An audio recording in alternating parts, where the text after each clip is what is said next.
Welcome to qnawire. In this example, we are working with the labor market in the computer manufacturing industry.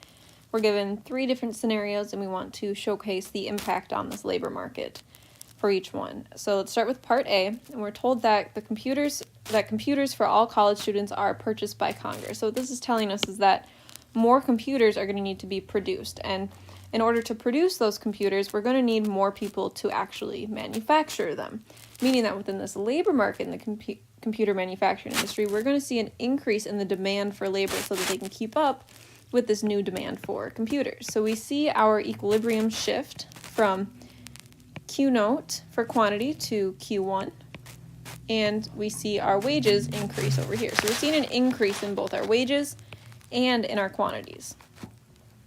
All right, part B here is saying that there's an increase in engineering and computer science students. So because there's been this increase in the students, what we know is that there's now going to be more people entering this industry, more employees, more people who are working, more workers.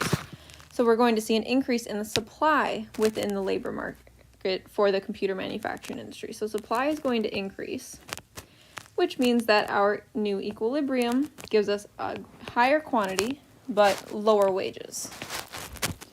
All right, part C here is saying that these computer manufacturing firms are building new computer manufacturing plants. So with this, there are 2 potential options. So because they have these new plants, they may need more workers in order to manufacture their increased computers that they're going to be putting out. So we may see an increase in the demand for these workers within the labor market, which would give us an increase in our quantity and an increase in our wages.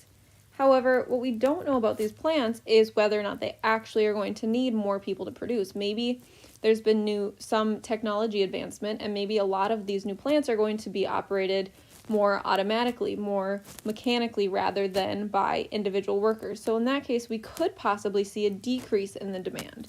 So we can't know for certain in which direction demand is going to move. So we could see an increase in the quantity and an increase in our wages, or we could see a decrease in our quantity and a decrease in our wages. We can't know for certain.